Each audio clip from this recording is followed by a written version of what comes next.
हम सब करप्शन के बारे में बात तो करते हैं, अक्सर यही सोचते हैं कि ये कुछ बुरे लालची लोगों की वजह से होता है। पर क्या हो अगर मैं कहूं कि असली प्रॉब्लम लोग नहीं बल्कि वो पूरा सिस्टम है जिसके अंदर वो काम करते हैं। सोचिए, एक ऐसी बिल्डिंग के बारे में जिसका ब्लूप्रिंट मतलब नक्शा ही गलत बना हो। आज हम इसी नक्शे को, इस सिस्टम के डिजाइन को समझने की कोशिश करेंगे और देखेंगे कि वो कौन सी दरारें हैं जहां से करप्शन पनपता है। ये सवाल हम सबके मन में कभी ना कभी जरूर आता है ना? कि भाई एक छोटा सा सीधा साधा काम भी इतना मुश्किल क्यों लगता है? जैसे लाइसेंस बनवाना हो या कोई सरकारी सर्टिफिकेट लेना हो। ऐसा क्यों लगता है कि हम एक सीधी सड़क पर चलने के बजाय पहाड़ चढ़ रहे हैं? देखिए ना, चाहे ड्राइविंग लाइसेंस रिन्यू कराना हो या दुकान का कोई परमिट चाहिए या फिर पासपोर्ट के लिए अप्लाई करना हो, लिस्ट लंबी है। हर जगह ऐसा लगता है कि कुछ ऑफिशियल स्टेप्स के अलावा कई एक्स्ट्रा स्टेप्स भी हैं। ये जो अनचाहे मोड़ है, ये जो अतिरिक्त कदम है, ये आते कहाँ से हैं? यहीं से असल में सिस्टम की कहानी परत दर परत खुलना शुरू होती है। तो सबसे पहली और सबसे ऊपरी परत है उलझे हुए नियम और उन पर होने वाला कमजोर एक्शन। अब देखिए, कागज पर तो हर चीज कितनी साफ और सीधी लगती है। जैसे मान लीजिए किसी को प्रॉपर्टी रजिस्टर करनी है तो ये 5 सिंपल से स्टेप्स हैं। देखने में तो लगता है कि बस ये 5 काम कर लो और बात खत्म। कोई भी सोचेगा कि ये तो बड़ा आसान है, पर क्या वाकई में ऐसा होता है? और बस यहीं आ जाती है जमीनी हकीकत। वो जो ऑफिशियल प्रोसेस है और जिस तरह से असल में काम होता है, उसके बीच में एक बहुत बड़ी खाई है। और इसी खाई में सेटिंग और जुगाड़ जैसे शब्दों को जगह मिलती है। सिस्टम जितना घुमावदार और मुश्किल होगा, इस खाई को पार कराने वालों के लिए, मतलब बिचौलियों के लिए, उतने ही ज्यादा मौके बनेंगे। और सोचिए, अगर कोई इन उलझे हुए नियमों को तोड़ते हुए पकड़ा भी जाए तो होता क्या है? ज्यादातर मामलों में सजा बहुत कमजोर होती है, केस सालों साल कोर्ट में चलता रहता है। नतीजा ये होता है कि लोगों के मन में नियम तोड़ने का कोई डर ही नहीं रह जाता। जब पता हो कि पकड़े जाने पर कुछ खास होगा नहीं, तो फिर इतने मुश्किल नियमों को मानने की जहमत कौन उठाए? चलिए अब एक परत और नीचे चलते हैं। जब काम अटकता है तो इसकी जिम्मेदारी आखिर है किसकी? और क्या कोई है जिसे इस उलझे हुए सिस्टम से कोई फायदा भी हो रहा है? यहाँ पर एक शब्द समझना बहुत जरूरी है, अकाउंटेबिलिटी, यानी जवाबदेही। इसका बहुत सीधा सा मतलब है कि जो व्यक्ति या डिपार्टमेंट जो काम कर रहा है, उसकी पूरी जिम्मेदारी भी उसी की है। और अगर काम में कोई गड़बड़ होती है तो उसका नतीजा भी उसे ही भुगतना पड़ेगा। ये किसी भी अच्छे सिस्टम की बुनियाद होती है। लेकिन हमारे सिस्टम में अक्सर ये जवाबदेही तय करना ही सबसे मुश्किल काम है। क्यों? क्योंकि कई बार एक ही काम के लिए कई सारे डिपार्टमेंट्स होते हैं। किसकी क्या जिम्मेदारी है ये बिल्कुल भी साफ नहीं होता। और जब काम बिगड़ता है तो एक डिपार्टमेंट दूसरे पर उंगली उठाता है और दूसरा तीसरे पर। मतलब आखिर में गलती किसकी है, ये ढूंढना ही अपने आप में एक पूरा प्रोजेक्ट बन जाता है।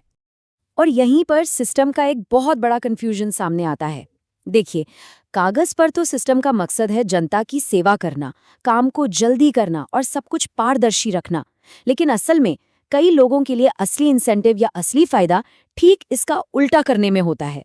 मतलब निजी फायदा, काम में जानबूझकर देरी करना और चीजों को और उलझा कर रखना। तो जो सिस्टम कहता है और जिस चीज के लिए वो असल में लोगों को रिवॉर्ड करता है, उसमें जमीन आसमान का फर्क है।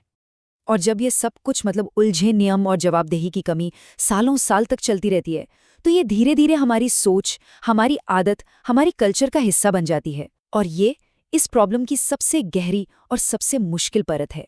सोशियोलॉजी में इसे कल्चरल नॉर्मलाइजेशन कहते हैं। ये एक ऐसी प्रोसेस है जिसमें कोई गलत चीज़ इतनी बार और इतने लंबे समय तक होती रहती है कि वो हमें नॉर्मल लगने लगती है। मतलब हम उसे सिस्टम का एक हिस्सा मानकर बस अपना लेते हैं, भले हमें पता हो कि ये सही नहीं है। ये लाइन इस पूरी बात का निचोड़ है। जब आम इंसान को ये लगने लगता है कि सिस्टम तो खुद ही खराब है और सीधे तरीके से तो काम होने से रहा, तो वो क्या करेगा? वो शॉर्टकट ढूंढेगा। तब ये जुगाड़ और सेटिंग सिर्फ करप्शन नहीं रह जाते, बल्कि एक टूटे हुए सिस्टम में अपना काम करवाने का एक तरीका बन जाते हैं। और इसका असर बहुत ही गहरा होता है। एक तरफ लोग पहले से ही मानकर चलते हैं कि भाई बिना कुछ दिए तो काम होगा नहीं। दूसरी तरफ कुछ अधिकारी भी यही उम्मीद करने लगते हैं। ऐसे माहौल में जो ईमानदारी से नियमों के हिसाब से चलना चाहता है, उसे लोग या तो बेवकूफ़ समझते हैं या जिद्दी। और ये एक ऐसा चक्कर है जो घूम घूम कर खुद को ही और मजबूत करता जाता है। तो अब तक हमने जो सारी अलग अलग परतें देखीं, उलझे नियम, कमजोर एक्शन, जवाबदेही की कमी और ये ऐसे ही चलता है वाला कल्चर, चलिए अब इन सब डॉट्स को जोड़ते हैं और देखते हैं कि सिस्टम की असली डिजाइन, असली तस्वीर क्या बनती है। तो फिर सवाल वही है, गलती किसकी है? क्या उस इंसान की जो पैसे देता है, या उसकी जो लेता है, या फिर किसी और की? इस पूरे एनालिसिस का जो निचोड़ है वो ये है कि प्रॉब्लम सिर्फ कुछ बुरे लोगों की नहीं है। असल प्रॉब्लम इंसान से कहीं ज्यादा उस सिस्टम की बनावट में है, उसके डिजाइन में है, जो ऐसे बर्ताव को न सिर्फ होने देता है बल्कि कई बार तो उसे बढ़ावा भी देता है। तो ये है पूरी तस्वीर, सिस्टम का वो असली डिजाइन।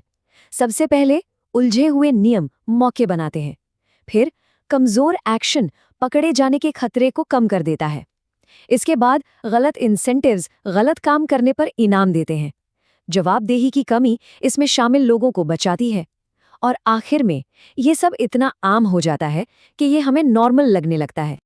लेकिन यहीं पर एक उम्मीद भी छिपी है। अगर प्रॉब्लम सिर्फ कुछ बुरे लोगों की नहीं बल्कि एक खराब डिजाइन की है, तो इसका मतलब तो ये हुआ कि डिजाइन को बदला जा सकता है, उसे ठीक किया जा सकता है।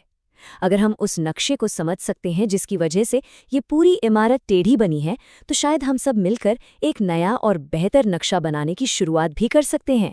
इस बारे में सोचिएगा जरूर।